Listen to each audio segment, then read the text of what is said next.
Hello guys, അപ്പോൾ ഇതേ ഇന്നത്തെ പരിപാടി ഇതേ നിത്യവഴുതനയാണ്. കണ്ടല്ലോ, നമുക്കിതേ നിറയെ നിത്യവഴുതന ഉണ്ടായിരുന്നു. ഇപ്പോൾ ഉണ്ട്.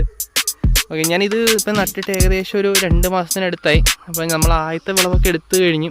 അത് കഴിഞ്ഞ് ആദ്യത്തെ വിളവ് വളരെ കുറവായിരുന്നു. പക്ഷേ അത് കഴിഞ്ഞിട്ട് ഉണ്ടായ വിളവ് അത്യാവശ്യം നല്ല രീതിയിൽ ഇത് കണ്ടോ കുറേ ഉണ്ടായി കിടപ്പുണ്ട്.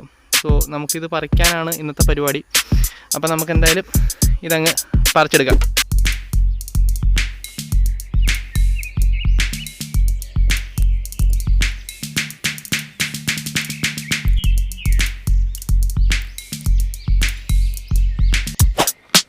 അപ്പോൾ ഫ്രണ്ട്സ്, നമ്മുടെ നിത്യവഴുതന എല്ലാം പറിച്ചെടുത്ത് കിട്ടിയിട്ടുണ്ട്.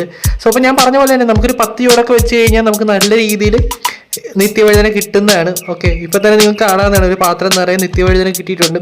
അപ്പം ഇത് നമുക്ക് ശരിക്കും പറഞ്ഞു കഴിഞ്ഞാൽ ആദ്യം കുറച്ചേ വിളവ് കിട്ടിയിട്ടുണ്ടായിരുന്നു. ഇപ്പോൾ രണ്ടാമത്തെ വിളവാണ്. രണ്ടാമത്തെ വിളവിൽ കുറച്ച് കൂടുതൽ കിട്ടിയിട്ടുണ്ട്.